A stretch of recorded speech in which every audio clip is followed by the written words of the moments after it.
나리샘에 유대인들이 당을 지어 맹세하되 바울을 죽이기 전에는 먹지도 아니하고 마시지도 아니하겠다 하고 이같이 동맹한 자가 40여 명이더라. 대제사장들과 장로들에게 가서 말하되 우리가 바울을 죽이기 전에는 아무것도 먹지 않기로 굳게 맹세하였으니 이제 너희는 그의 사실을 다 자세히 물어보려는 척하면서 공회와 함께 천부장에게 청하여 바울을 너에게로 데리고 내려오게 하라.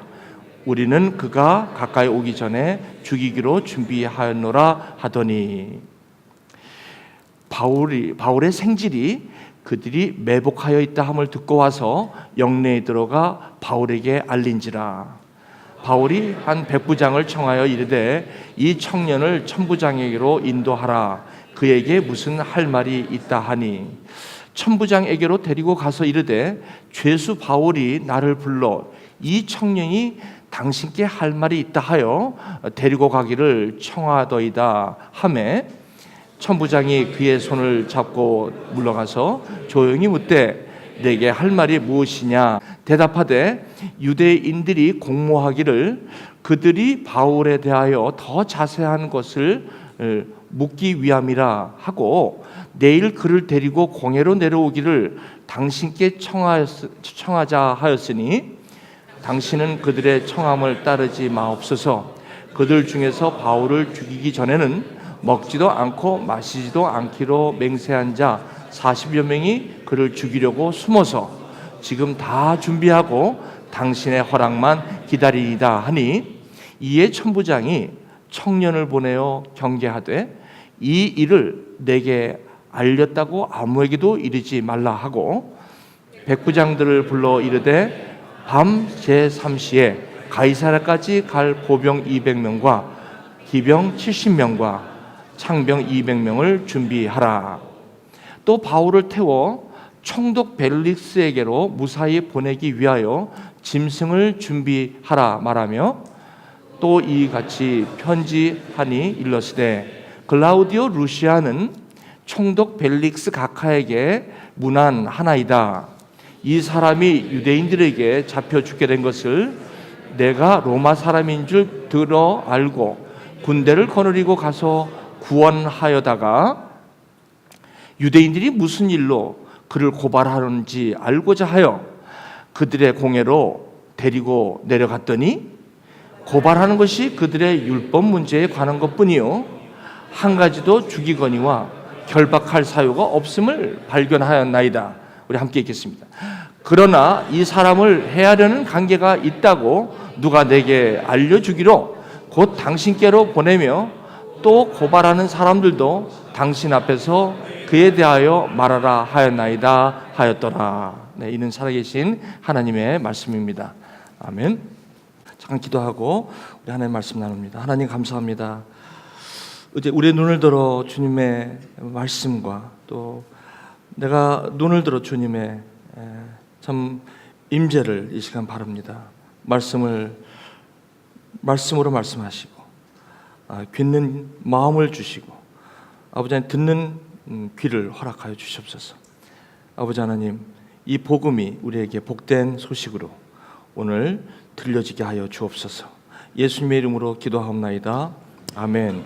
저는 하나님의 미련한 것, 이런 제목을 쓰기는 상당히 조심스럽습니다. 하나님이 미련해요? The foolishness of God. 근데 사도 바울이 쓴 단어이기 때문에 제가 그대로 인용을 한 것뿐입니다. 저한테 뭐라고 그러시면 안 됩니다. 하나님의 미련한 것. 참 하나님의 미련한 것은 하나님이 말씀하신 게 아니라 우리 사람들의 시선에서 우리 사람들이 복음을 바라볼 때 참 미련하다. 하나님의 아들이 어떻게 십자가에 신명기의 말씀처럼 나무에 달린 자마다 다 저주받았다고 하는데 어떻게 예수가 하나님의 아들이라고 하면서 십자가에 저렇게 죽을 수 있을까라고 보는 시선, 그들에게는 이것처럼 미련한 것이 없습니다. 뭔가 하나님의 아들이면 풍채도 좋아야 되는데 고운 풍채도 없고 흠모할 만한 것이 아무것도 없는 그분이 하나님의 아들이요 나의 죄를 사하시고 하나님의 자녀가 되게 하시고 의롭다 칭하여 주신 그것을 미련하다고 보는 것은 세상 사람들로서는 그렇게 무리는 아닐 것입니다. 믿는 저와 여러분에게는 십자가의 도, 즉 복음이 우리에게는 능력이 되는 것은 아마 이것을 믿지 아니하는 사람들에게는 the message of cross는 as a foolishness of God, 하나님의 미련하다는 것입니다. 오늘 저와 여러분 하나님의 자녀가 되었다면 이 하나님의 미련한 것이 은혜로 보였기에, 은혜로 하나님으로 난 것이기에 아마 저와 여러분들은 하나님의 자녀가 구원에 이르는 영원한 생명을 받은 것이죠. 저는 오늘 이 본문의 말씀을 통해서 이 하나님의 미련한 것에 대한 정말 이 귀중함, 소중함을 한번 이 말씀을 통해서 나누고자 합니다. 오늘 로마서 15장 4절의 말씀처럼 이 모든 말씀은 저와 여러분에게 교훈이 되는 것으로, 그리고 인내함으로 안위와 소망을 얻게 하려 한다면 다른 말씀을 나눌 시간이 어디 있겠습니까? 곧바로 말씀으로 들어가는 것밖에는 없습니다. 설교 시간이 그렇게 긴 것도 아니고 다른 이야기할 여력도 없고, 오늘 로마서 14장 4절 말씀처럼 기록된 말씀이 저와 여러분의 교훈이 된다기에, 그리고 우리가 힘들고 낙담됐을 때 인내하게 하고 안위가 되어서 we might have hope, 우리에게 소망이 된다고 한다면 오늘 주신 말씀으로 달려가십시다. 저는 오늘 여러분에게 말씀을 나눕니다. 자, 말씀으로 들어가십시다. 12절, 날이 샘에 유대인들이 당을 지어 맹세하되 바울을 죽이기 전에는 먹지도 아니하고 마시지도 아니하겠다 하고. 여러분, 이 12절 그 전절이 무슨 절입니까? 11절입니다. 11절은 무슨 절입니까?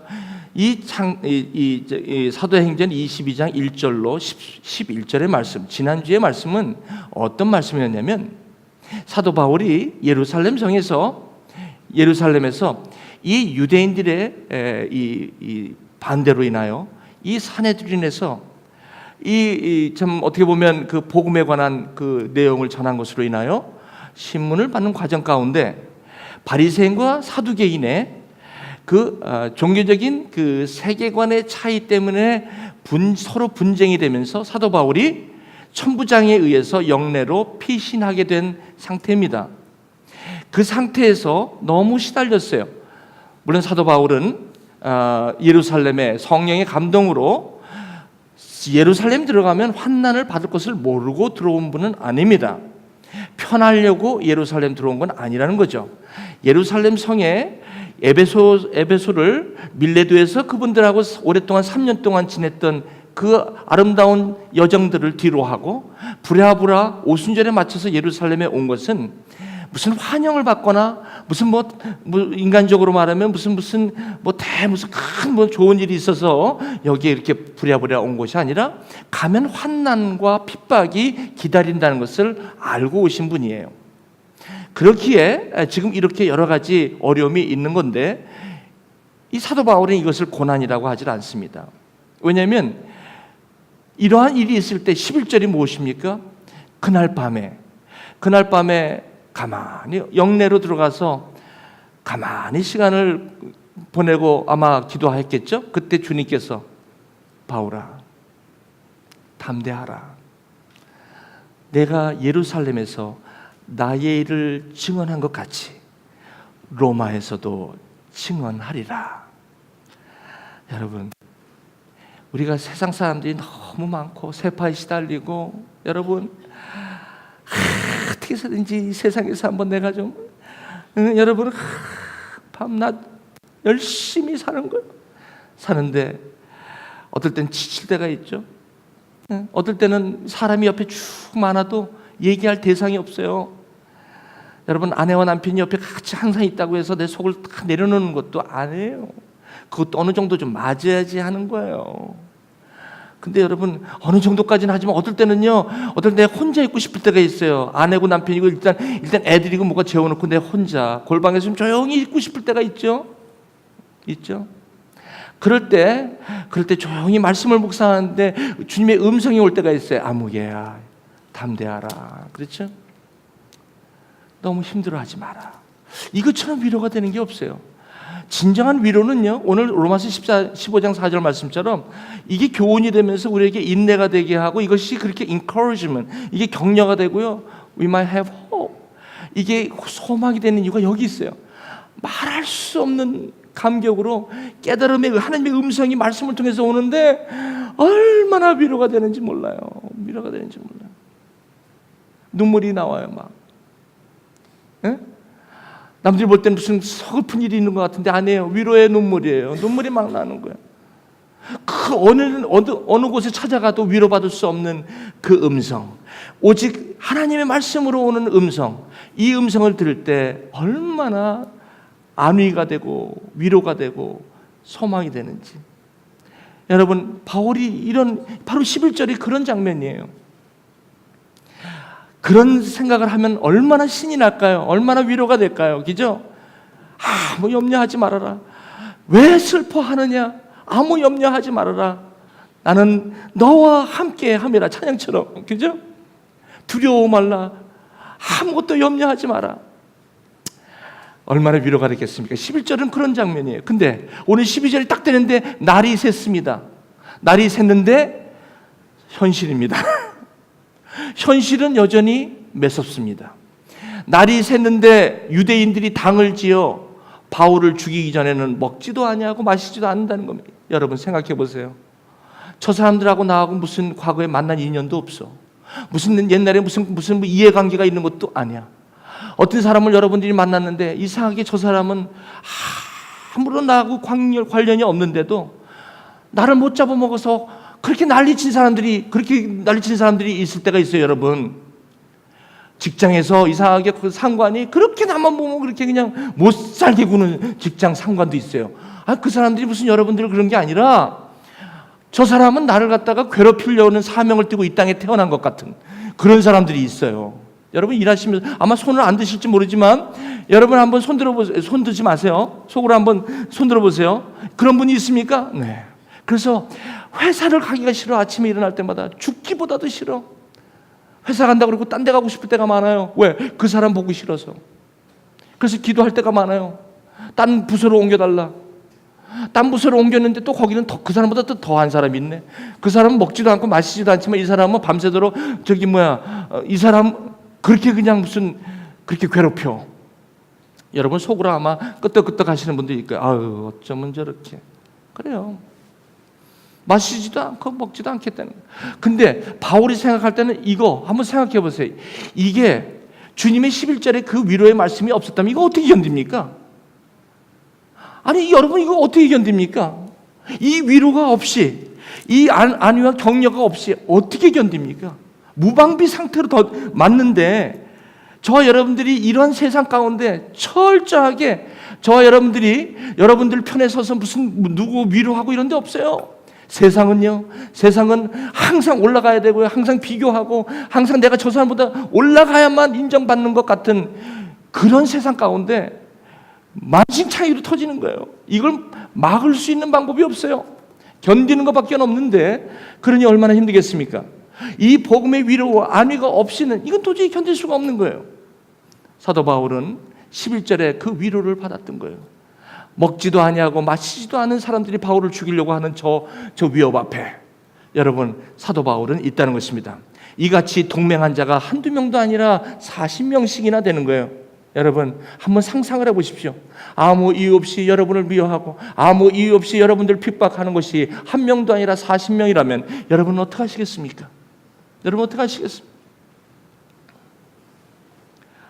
대제사장들과 장로들에게 갔습니다. 이 40명이 사내들인에 있는 사람들이겠죠? 가서 뭐라고 합니까? 우리가 바울을 죽이기 전에는 아무것도 먹지 않기로 굳게 맹세하였으니, 아니 다이어트 하는 것도 아니고 사람 죽이려고 저렇게 다이어트를 해? 아니 도대체 저 사람들은 무슨 사람들이길래 저렇게 사도 바울을 죽이기까지 저렇게까지 하냔 말이에요. 자, 이제 당신들은 대제사장들이요, 그리고 이 장로님들, 당신들은 바울을 다시 사내들인으로 다시 불러서 좀 더 좀 신문할 게 있다라고 하면서 바울을 좀 다시 좀 불러주시오. 그러면 다시 불러올 때에 우리가 매복하고 있다가 바울을 죽이겠습니다. 참 무섭죠? 그 얘기입니다. 그런데 여러분 보세요. 여기 중요한 게 바울의 생질이에요. 이게 복음입니다, 여러분. 이게 여러분들이 어떻게 생각하실지 모르지만 이 바울의 생질이라는 사람은 갑작스럽게 나타난 이름도 안 나타나요. 그냥 여기서는 바울의 이름이라고 나오지도 않고 뭐라고 하냐면 son of the Paul's sister, 사도 바울의 시스터의 아들이라고만 나옵니다. 그런데요, 나아만 장군, 어제 얘기했지만 나아만이 이 아람 장군으로서 문둥병이 걸렸는데 거기서 작은 여자아이가 엘리사를 소개하는 것은 바울의 생질입니다. 복음입니다. 이 복음을 전하는 거예요. 이 복음은요, 흠모할 만한 것이 없어요. 평소에는요, 관심도 없는 것이에요.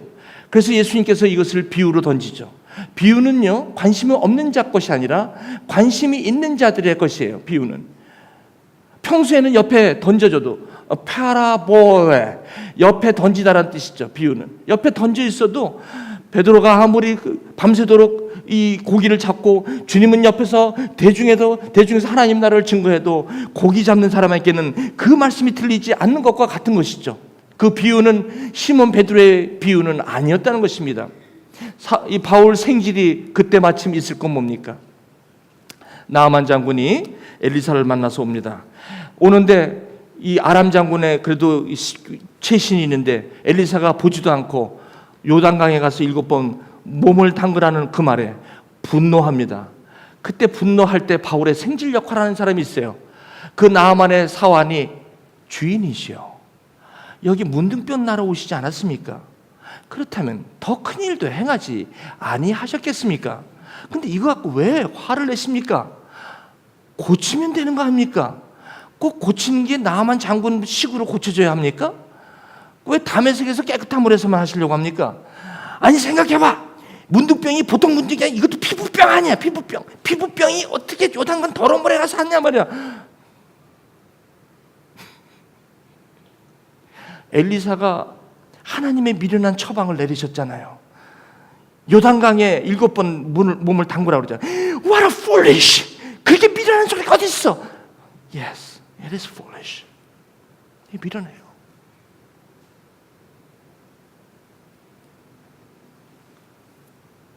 It is foolish. 미련해요.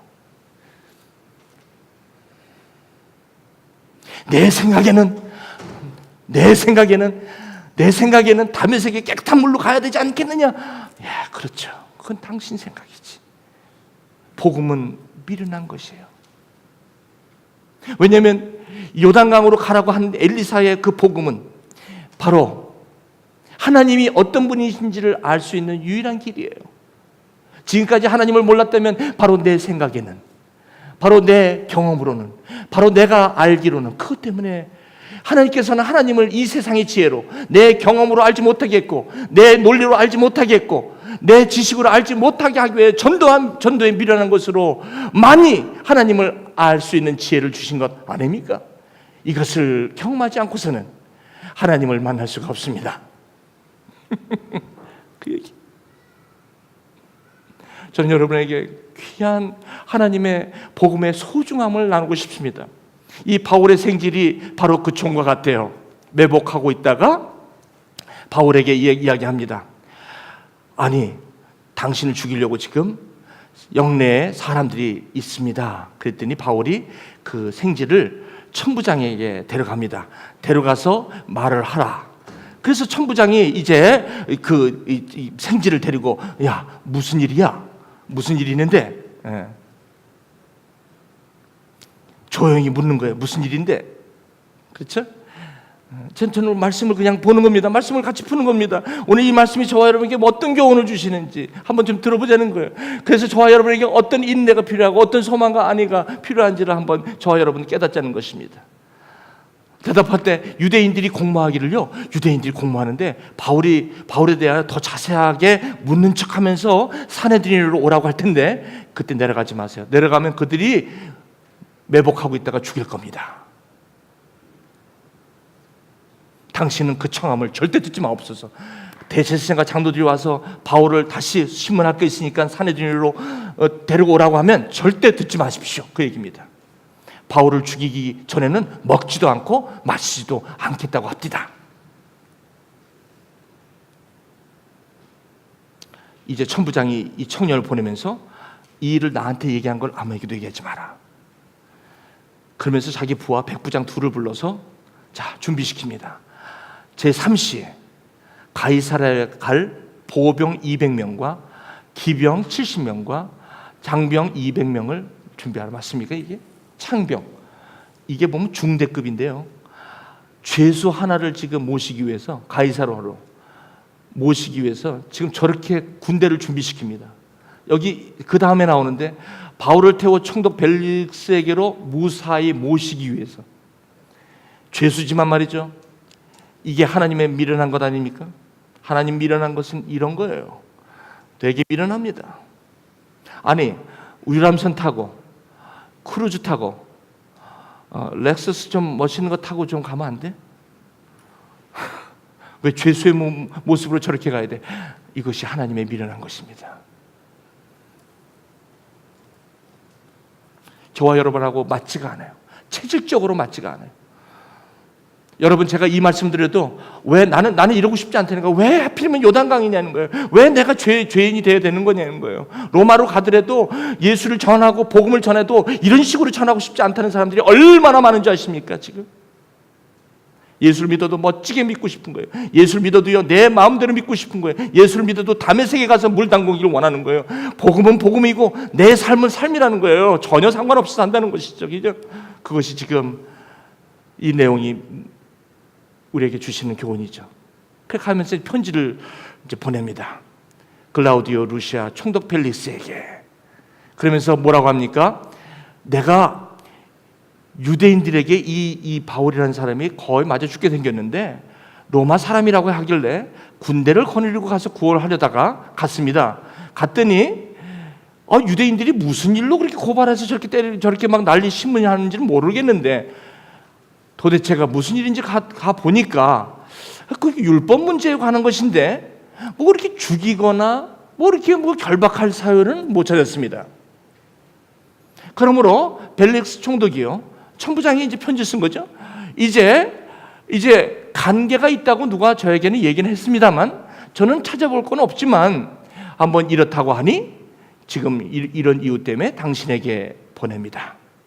이것이 저와 여러분들이 오늘 받으신 성경 본문의 말씀입니다. 사랑하는 교회 여러분, 이 말씀이 저에게 오늘 나에게, 아니 어제 나가 아니라 미래 내일의 나가 아니라 오늘 today, 오늘 내가 살아가는데 이 말씀이 오늘 저와 여러분에게 어떤 메시지로, 어떤 교훈으로 주시는지를 한번 나누고자 합니다. 저는 이 모습을 보면서 로마로 가는 것에 대한 하나님이 함께 하신다고 분명히 11절에 말씀하셨어요. 근데 왜 이런 방법이냔 말이에요.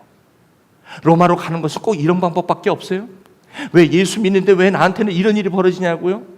아니, 본토 아비 친척집을 떠나 내가 지시할 땅으로 가라고 해서 가는 건데 왜 갔는데 간 거는 내가 주님을 따라간 거잖아요. 그런데 거기서 복을 얻겠다고 해서 그리고 여호와 말씀을 따라서 내가 갔어요. 나 굉장히 은혜 받고 간 거예요. 갔는데 왜 가자마자 거기에는 기근이 들었죠?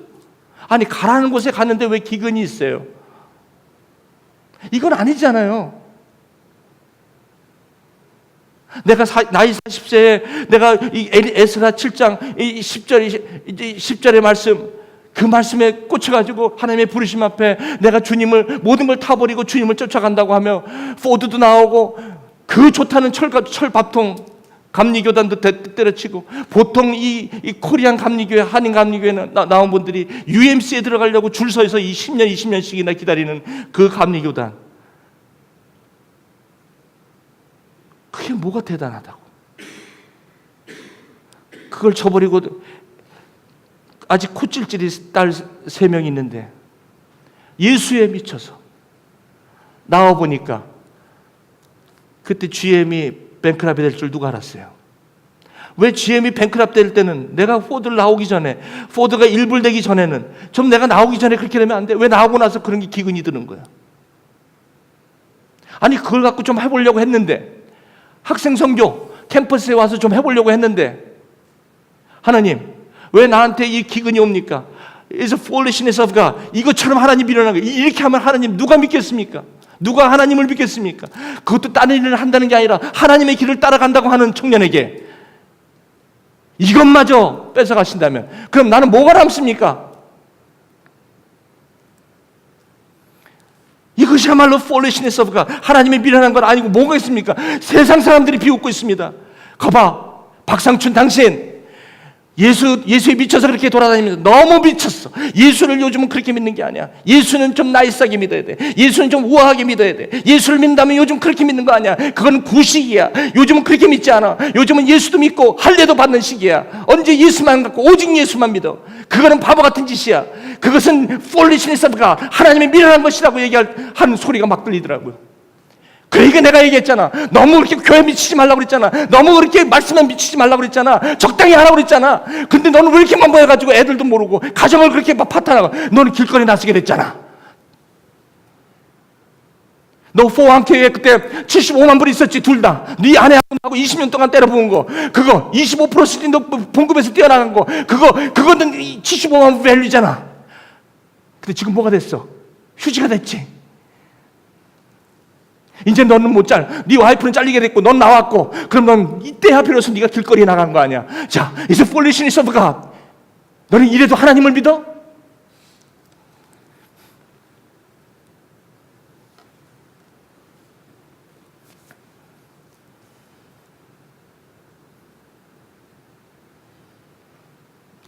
요즘 패턴은 그렇게 믿지 않아.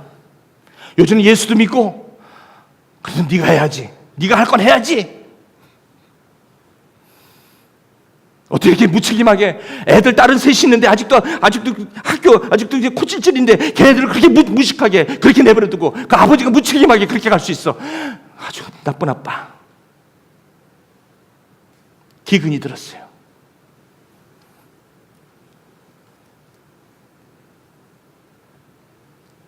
하나님께서 아까 11절처럼 상춘아, 정말 나 거지입니까? 이래서 거지 되는 거예요. 우리 아내는 이제 계속 레이업 당하니까 내일 가면 레이업 당할 텐데, no income, no zero, 집도 없고 절도 없고 꼴 좋다. 사람들이 비웃을 텐데 주님, 나는 이제 길거리에 나가는 겁니까?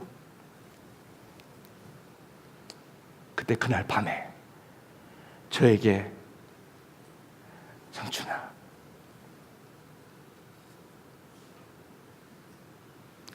지금까지는 세상적인 방법으로 살았다면 지금은 하나님의 미련한 것으로 살아야 한다. 이게 목회의 길이다. 지금 내가 주는 만나로 먹어야 된다.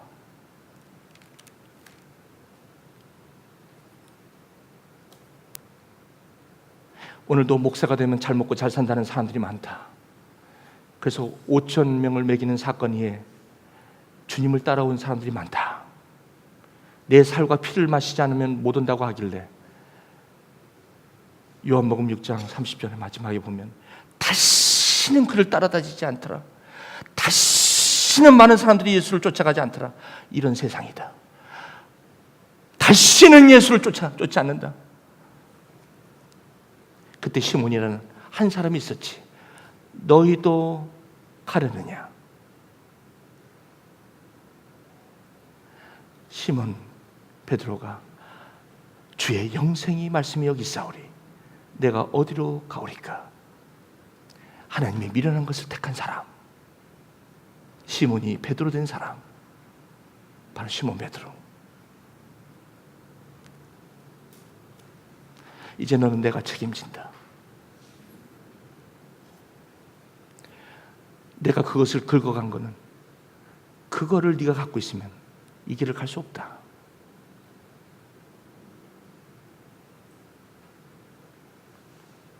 그러고 나서 주님의 것으로 채우시는데, 야, 안 잘리더라고.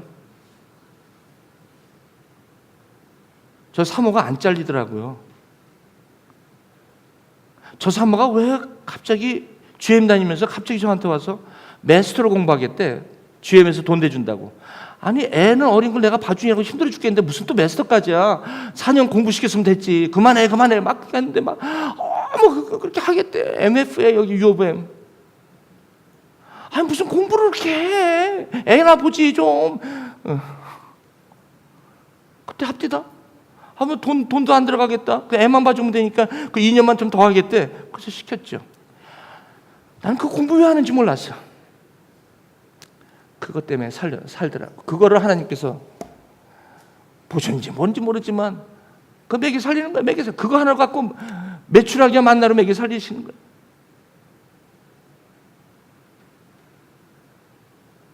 아브라함이 애굽에서 올라올 때는 기근이 들어서 애굽으로 갔는데, 올라올 때는 모든 소유와 바로에게 소와 양과 잔뜩 얻어가지고 아브라함 가축과 은곡물 가져가지고 옛날 베델과 아이 사이 처음에 단을 쌓은 곳으로 다시 돌아오는 하나님의 미련한 것.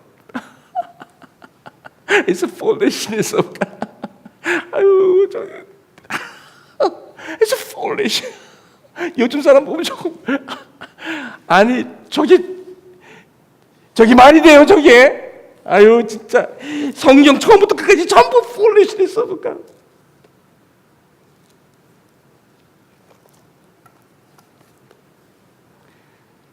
근데 저한테는 it was power. 하나님의 능력이었어요. 지금 이 시간까지.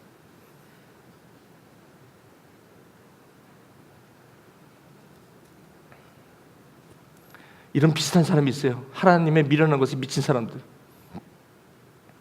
야곱이요, 형한테 못된 짓 했죠.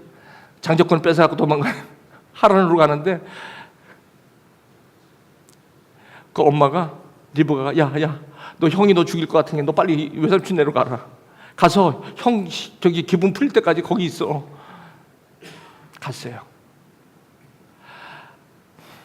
가는데 얼마나 힘들었겠어. 그 형의 낯을 피해서 가는 그 길이 얼마나 추웠겠어. 야곱이 잠 깨어 일어난 후 돌단을 쌓은 곳 본받아서 돌베개하고 잠자는, 이런 때는 하나님이 좀 안 나타났으면 좋겠어. 이 창피할 때는. 근데 꼭 이럴 때만 나타나시거든요. 내가 좀 이렇게 눌리고 그럴 때 하나님이고 뭐고 좀 안 나타났으면 좋겠어요. 여러분, 내가 꼬이고 그럴 때 하나님 얘기하면 화를 내요. 많은 사람들이 화나게 돼 있지. 왜 화 안 나? 지금 내 꼬라지 이렇게 되는데 하나님 무슨 하나님이야, 그죠? 그래서 하나님 안 보고 싶은데 꼭 그럴 때 나타나신다니까. 잠을 자는데 꿈에서 나타나셨어. 야곱아, 왜요? 하나님 여기까지 계세요? 야곱이 여기는 아닌 줄 알았는데 내 이 꼬라지, 이 모습인데도 여기까지 계세요? 나는 너의 아브라함의 하나님, 너의 조부 아브라함의 하나님, 너의 아버지 이삭의 하나님이야. 내가 너를 보고 있지. 거기서 야곱은 넘어지고 말, 내가 아버지 집으로 돌아오게 하시면 여호와께서 나의 하나님이 되실 것이요, 이곳에 기둥을 쌓고 이 돌에 여기에 내가 하나님의 베트엘 하나님의 집이 될 것이요, 이 루스더라는 것인데, 내가 여기에 이 돌아올 때 이 하면 내가 10분의 1을 주님 앞에 드리겠나이다. 그렇게 해서 간 그 길이, 외삼촌의 길에 갔는데 보통 기근이 아니야. 아니 도대체 열심히 일을 했어요. 힘을 다해서 열심히 일을 했는데 봉급을 10번이나 땡겨 먹네. 그 외삼촌이 얼마나 힘들었겠어요. 아니 28장에 분명히 이 가는 길을 내가 너와 함께 한다고 그렇게 약속하신 그분인데 현실은 저래요. 현실은 아까도 마침 주님의 음성은 있는데 현실은 굉장히 힘들어요. 똑같아요. 21년이 지나자 하나님께서 야곱을 다시 고향으로 부르십니다. 그러면서 이런 고백을 합니다. 돌아가라. 내가 내게 은혜를 베풀리라.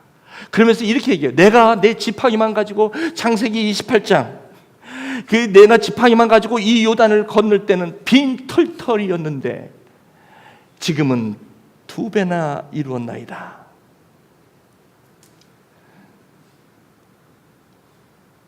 저는 모르겠어요. 여러분 이 말씀을 보시면서 foolishness of God. 하나님 미련해요. 근데 저는 미련한 걸 너무 좋아요. 많은 사람들은 이 미련한 걸 택하지 않아요. 위험하니까.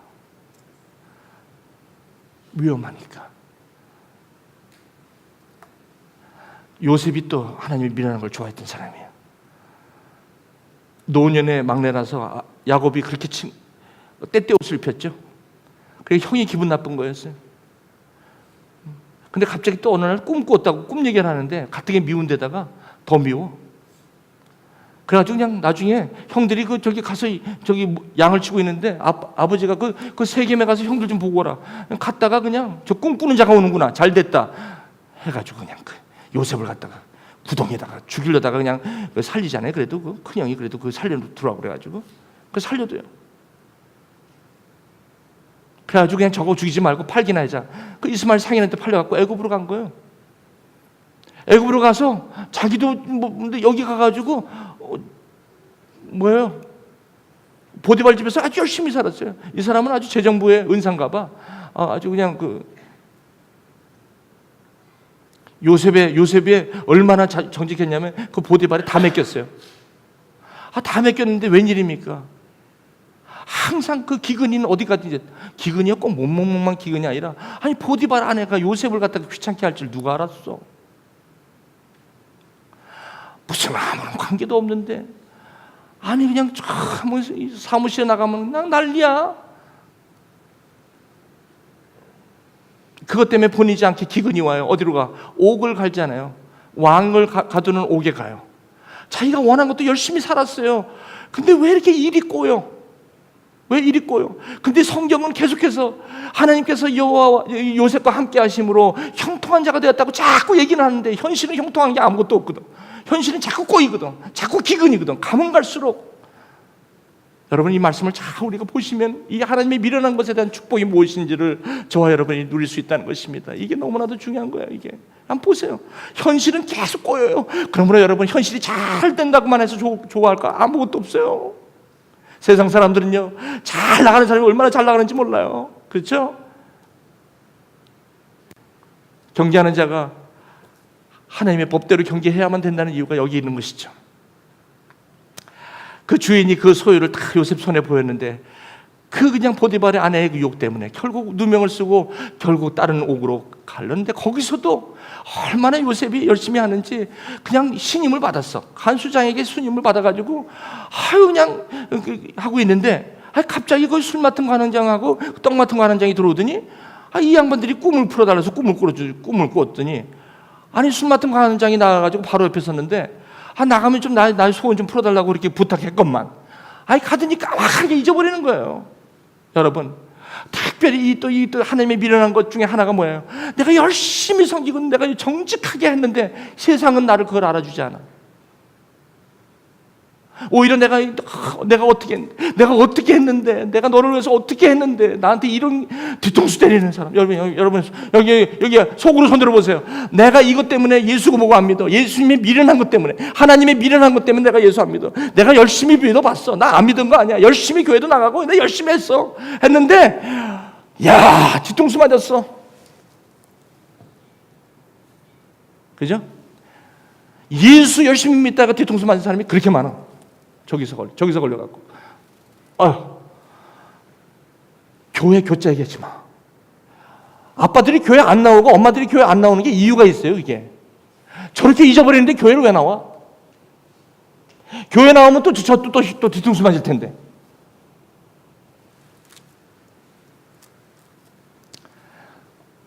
교회가 미련한 것을 가르치면 치유가 되죠. 치유가 되죠. 근데 잊었는데 교회가 하나님의 미련한 것을 복음을 안 가르치면 저게 더 상처가 돼서 나중에는 아주 힘들어져요. 나중에 영원히 교회를 떠나요. 그를 잊었는데 2년 동안 잊어버려. 저럴 수가 있습니까? 그런데 여러분, 하나님의 미련한 것 여기서 포기하면 안 돼요. 하나님의 미련한 것 결론은 여기 있어요.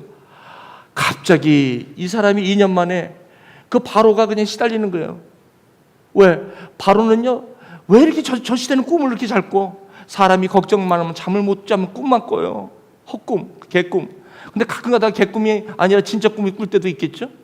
우리 특별히 공부하는 학생들 여기 보면요, 걱정심에서 잠은 안 오고 잠을 안 하다 설잠 자다가 이상한 괴상한 꿈 꿔가지고 맨날 그 꿈 때문에 그러다가 저 때도요, 바로는 이놈은 거 오죽하면 술 맡은 관원장을 두고 떡 맡은 아니 술 하나 떡 하나가 마음 놓고 못 먹어 그래. 바로와 아니 떡하고 술도 하나 제대로 마음 놓고 못 먹어 그래? 왜?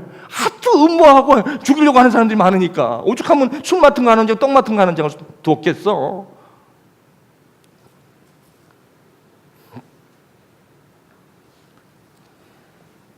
그래서 술 맡은 가는장이 깨달은 거예요. 그 바로가 그 꿈이 있는데 이 꿈이 아주 그냥 불안해 죽겠어요. 누굴 지금 풀어라. 이걸 안 풀면 안 되거든. 그런 차에 아니 술 맡은 가는장이 생각하기가 히브리 소년. 여러분 여기서 보세요. 히브리 소년. 이름도 몰라요. 바울의 생질. 작은 계집아이. 히브리 청년. 히브리 청년이 생각나는 거예요. 꿈을 해석하니 그 청년이 생각나. 그가 우리의 꿈을 풀되 데려와라. 요셉이 하나님이 이 모든 것을 내게 보이셨다고 하면서 꿈을 풉니다. 너는 내 집을 다스리라. 왜? 하나님의 미련한 것, 이것 때문에 이스라엘이 잉태가 되느니라. 야곱 때문에 이스라엘이 12지파가 생기느니라. 하나님의 미련한 것.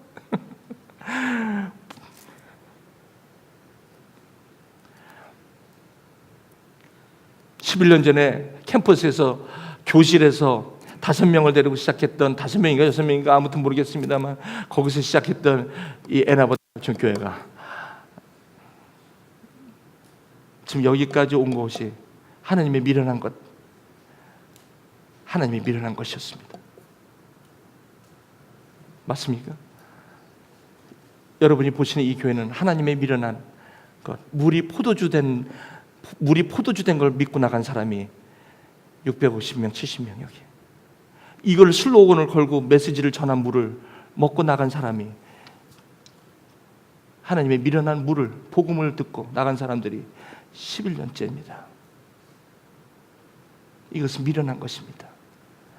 여기서 세상 지혜, 나이스한 우아한 지혜를 나눴다면 아마 그것은 하나님의 미련한 복음이 아니었을지도 모르겠습니다. 그것이 내가 믿었던 나의 하나님의 미련한 것이었습니다. 여러분은 지금 어떻습니까? 여러분에게 the foolishness of God은 무엇입니까? 지금 기근입니까? 지금 흉년입니까? 그래서 그걸 갖다 저주받았다고 생각하는 거예요. 그걸 하나님의 미련한 것이라고, 이렇게 되면 내가 하나님 안 믿을 거라고 하시겠습니까? 그걸 고난이라고 부르지 마세요. 그것을 힘들다고 하지 마세요. 성경을 보세요. 성경을 보세요. 성경을.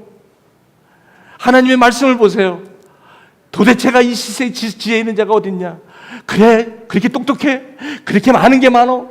그렇게 배운 게 많고? 그렇게 경험이 많어? 그렇게 말을 잘해? 근데 하나님의 지혜는 이 세상이 자기 지혜를 몰라.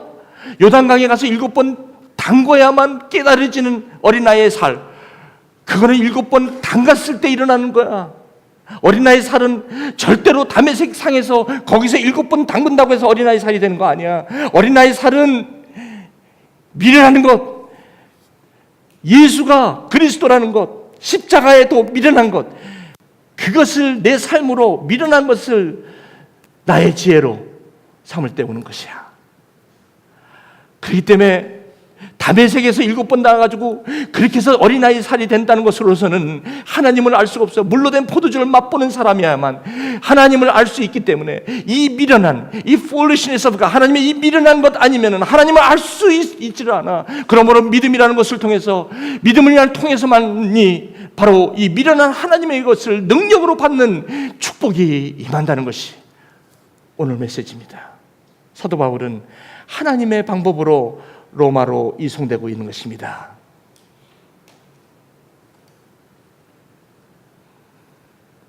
그래서 오직 부르심을 입은 자들, 저의 여러분은, 그리스도는 하나님의 능력입니다. Jesus is power. 하나님의 지혜입니다. 하나님의 어리석음이 저와 여러분보다 강합니다. 지혜롭습니다. 하나님의 약함이 저와 여러분보다 강합니다. The foolishness of God is wiser than man's wisdom. The weaknesses of God is stronger than man's strength. 십자가의 도, 복음에는 하나님의 foolishness of God, 하나님의 미련한 것이 나타났어. 그 하나님의 미련한 것을 믿음으로 봤을 때 의롭다 한 것은, 그것은 여호와의 말씀으로 부르심을 받아 떠났지만 기근을 당해 그 기근에서 하나님의 미련하다고 그렇게 얘기하는 사람들 사이에 이제 아브라함이 그랬듯이, 야곱이 그랬듯이, 요셉이 그랬듯이, 저와 여러분이 그랬듯이 이제는 하나님의 미련한 것이 능력이 됨을 알고 이제 하나님의 의롭다함을 받은 저와 여러분, 이제는 믿음으로 밖에 살 수 없다는 것을 로마서 1장 17절, 감리교의 불꽃을 일으켰던 요한 웨슬레에게 가슴을 불태웠던 말씀, 이 말씀이 저와 여러분의 하나님의 미련한 것에 여러분의 삶을 뒤집어 놓는 그런 축복이 되시기를 주님의 이름으로 축원합니다. 이제는 괜찮아요. 내가 조금 못나도, 내가 조금 열등의식이 있어도, 지금 상황이 안 좋아도 나는 괜찮아. 나는 괜찮아. 왜 그런지 아세요? 하나님이 미련했기 때문에. 하나님이 미련하지 않으면 내가 그분을 알 수 없었기 때문에. 나는요, 이게 너무 본오브가 하나님께 난자, 이걸 내가 내 지식으로 이걸 어떻게 받아들였지? It's not natural descent nor human decision, but born of God. Yes, it is.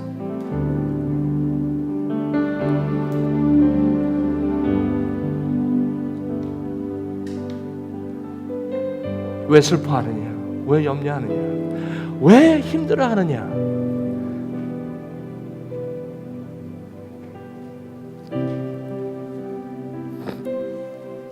사랑하는 교회 여러분, 이게 오늘 하나님이 저와 여러분에게 주신 교훈인가 봐요.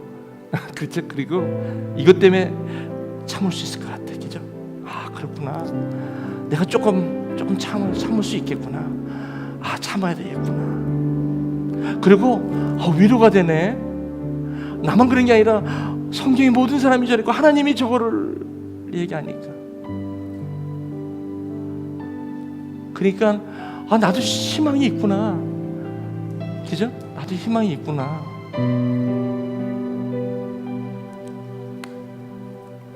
오늘 저는 이 하나님의 미련한 것으로 저와 여러분들이 다시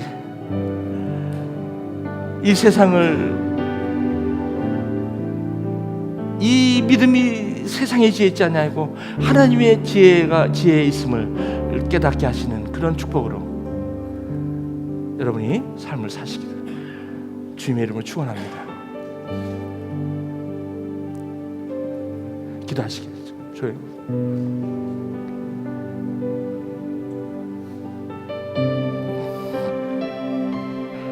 오늘 이 말씀을 들으시면서 정말 오늘 여러분들이 이렇게 가시는 길에 혹시 기근과 흉년과 같은 정말 어려운 길에 있습니까? 주님이 함께 하십니다. 하나님이 함께 하십니다. 이것을 고난이라고 말하지 마세요. 이것을 하나님의 미련하다고 얘기하지 마세요. 이것이 하나님의 능력이 임심을 고백하시고 묵묵히 가세요. At the end, 끝에는 주님께서 이렇게 말씀하실 거예요. 하나님의 군대로 여러분과 함께 하실 것이고 하나님의 아버지 집으로 돌아오게 하실 것이고 그 이름하여 엘페델이라고 할 것입니다. 사랑하는 교회 여러분, 오늘 이 시간에 눌리고도 눌리고 힘들고 고난하고 현실이 너무나도 각박하고 너무나도 힘들고 풀리는 게 없고 도대체 하나님은 어디 계십니까? 나의 하나님, 나의 하나님, 나의 하나님. 다윗이 그렇게 광야에서 외쳤던 나의 하나님, 나의 하나님 어디 계시나이까?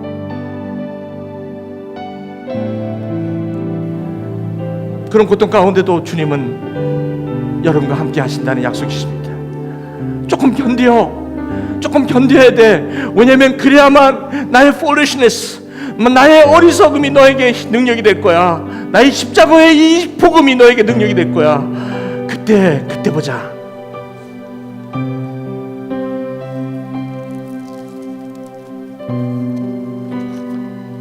이 시간 여러분 조용히 한번 1분간 한번 주님, 오늘 내가 이 메시지가 내 가슴을 지금 뜨겁게 하고 있습니다.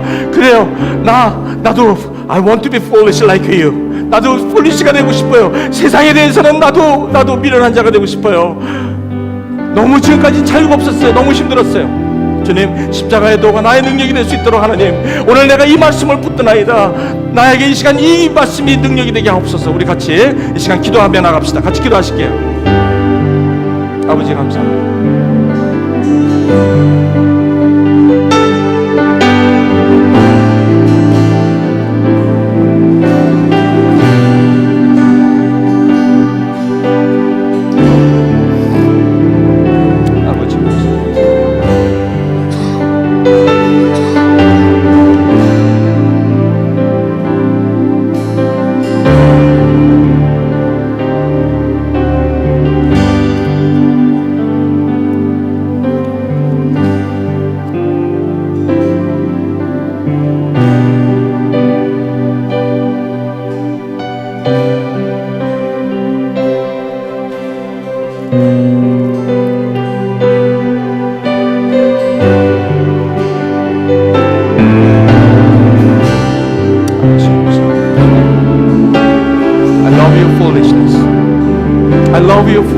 I enjoy your love.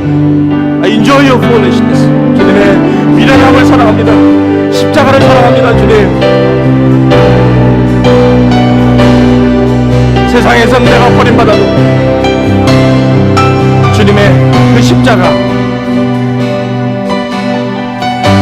모양도 없고 허무할 모양도 없고 풍채도 없는 My Jesus, 예수님으로 충분합니다. 내 주를 가까이 하게 하니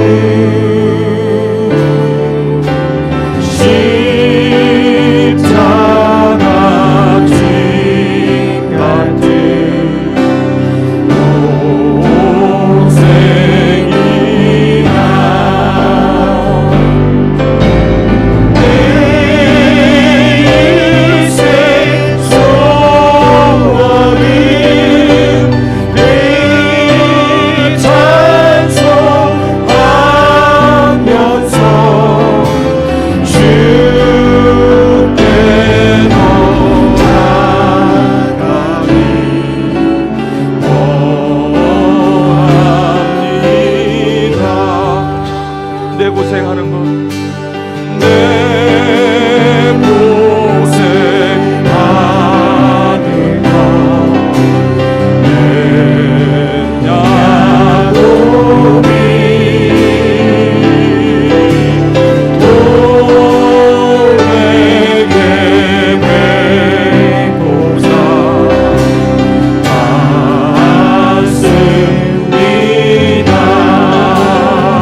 야곱이 잠깨어 일어나는 야곱이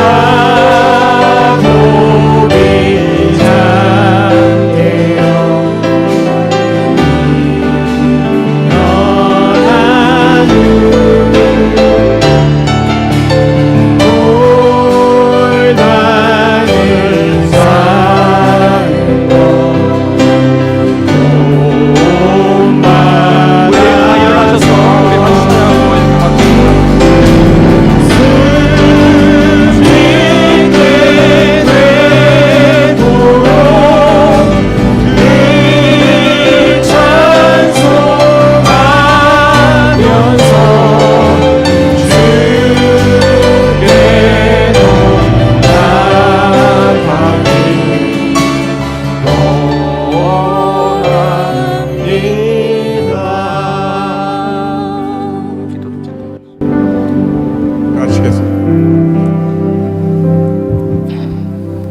하나님 감사합니다.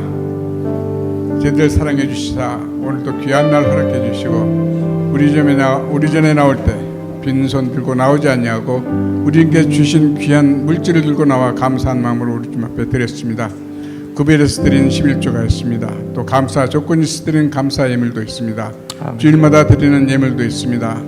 행여나 빈손도 있었습니다. 그러나 하나님 저희들을 드린 모든 것이 하나님 영광을 위해서 쓰임받을 수 있는 귀한 물질 되게 하시고 행여나 빈손들에게는 하나님께서 만배로 축복하시사 아멘. 다른 사람보다 더 많은 것으로 하나님께 봉사할 수 있는 귀한 손길 되도록 인도하여 주시옵소서. 이제는 우리 주 예수 그리스도의 은혜와 하나님의 크신 사랑하심과 성령께서 함께 하시고 교통하시고 충만하심이 하나님의 미련한 것이 저들의 능력이 되어서 죽어있는 저들을 구원해 주신 하나님의 그 놀라운 사랑을 저들이 다시 한번 감사드리며 우리 주님의 크신 은혜를 생각하면서 우리 주님 앞에 다시 저들이 무릎 꿇고 감사드립니다. 모든 것이 우리 주님의 큰 축복이로 알고 모든 것을 주님의 이름으로 축원하옵나이다. 아멘. 아멘.